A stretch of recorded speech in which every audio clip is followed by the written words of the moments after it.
What's up, everyone? My name's Cristian. My name's Garrett. And this is the Design of Everyday Things Quizlet. Yeah. So here, we're going to go over the 5 points for the Quizlet. First point, it's going to be the learning process. Something I liked a lot in his reading. It was okay. It was a little dry.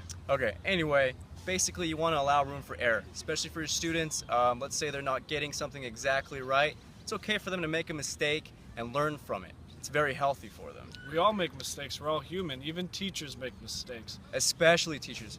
If you're going to critique your students, you want to critique yourself as well. Just know that sometimes you're going to mess up. Learn from it. Don't go so hard on yourself. That's unhealthy. And go from there. So especially in our society, we have a thing called tolerance of ambiguity. And in this society, we actually have a high tolerance to ambiguity, which is really nice because if a teacher doesn't know a certain amount of information that the students ask, that teacher can always go home, research it, whatever, come back the next day and relay that information that that teacher just learned. And the students will still accept that information.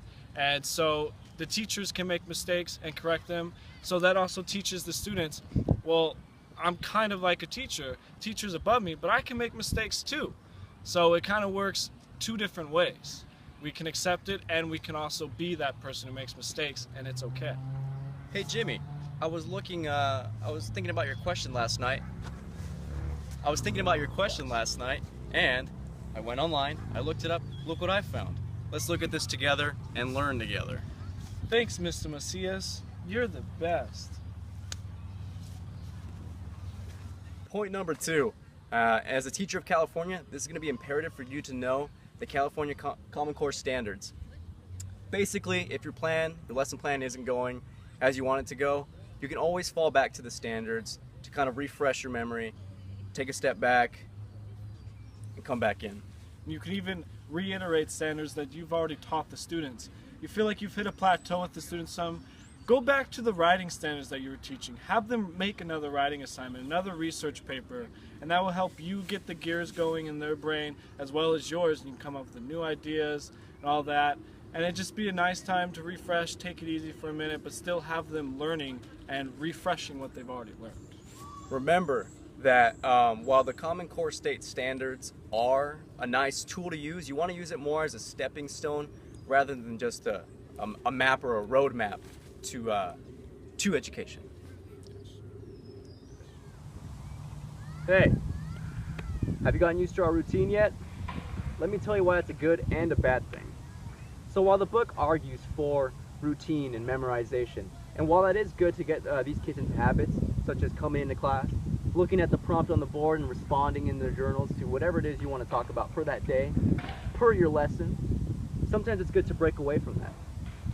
But fair warning, you don't want to make things too shocking or complicated. These kids are used to a routine. You want to meet in the middle for a sweet spot. You want to introduce topics that are both not too complicated, but not easy. Right in the middle, right in that sweet spot, just like I said. Garrett, take it away. So let's say you're teaching your class a new lesson or a new grammar rule, and they've never experienced this before. And as the year progresses, you know each new lesson or unit should be a little bit harder, more complex than the others. You build on each lesson. But they're having a hard time. It's okay to go back into a simpler lesson or a simpler task that they already know about. You can always go back and use that again as an example and kind of leeway into this more complex lesson so you can build upon it. And since they just got that refreshed knowledge, it will help them come into this new lesson, and it'll just be easier for them to absorb it. I don't know, man. It's whatever. Break away from routine. Break away from routine, but if you do that too often, you will be starting that routine of going back and forth, teeter-tottering, and you don't really want to do that, so kind of be sparse with that use, but it can be very effective. Absorb. Hey, this one's all about memorization. Chapter 3. Knowledge is in the head. Let me break this down for you. So, in terms of memorization, what we've been talking about before, our education system is, what's the word I'm looking for? Kind of tracked for short-term memory. And while that's great for tests, especially for the test that the state wants, it's not good for the students.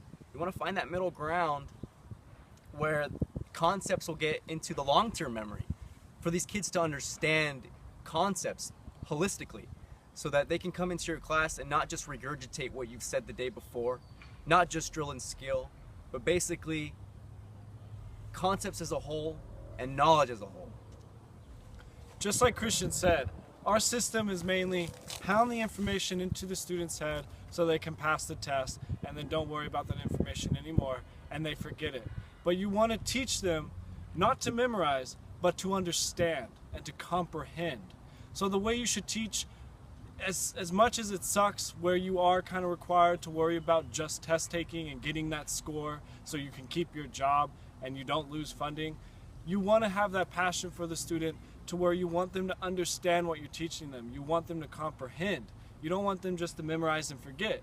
You want them to learn, so that way when they come back after 3 months of no schooling, they still remember and they still know what you taught last year. There's not that brain drain from the 3 months of no school. Remember, it's not just memorization, it's acquiring knowledge.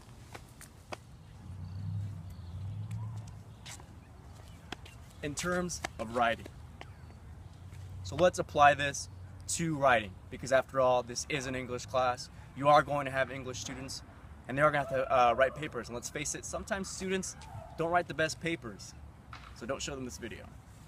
Anyway, you want to incorporate all these things that we've been talking about into writing and into your students' writing. So into writing, coming up with a draft, exploring these concepts that they've been understanding, that they've been acquiring this knowledge, not just memorization again. Maybe something's wrong in their paper. They write that draft, you talk to them.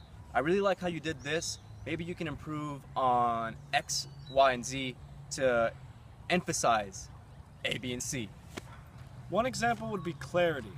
Now, your students may say, well, this is just writing, this is just English class. This won't apply to me in the real world. Well, let's take designers for an example. They design a project where they want to build a new vacuum or whatever, and then they go to build it and it doesn't work because their designs were not clear enough. That's just like writing. You can be ambiguous, you can be vague, you can have overgeneralization. You want to be clear with your writing, just as an engineer doesn't want to be vague when trying to work with a nuclear reactor. You need to be clear in every aspect of life, especially writing. After all, these kids are designing something in general. They're creating this paper, this step-by-step masterpiece or blueprint of whatever that is their topic is, whatever they want to talk about, whatever they're trying to get across to the reader, trying to get us to understand and them to understand while they write it. Well said, Cristian. Well said. Thanks, Garrett. No.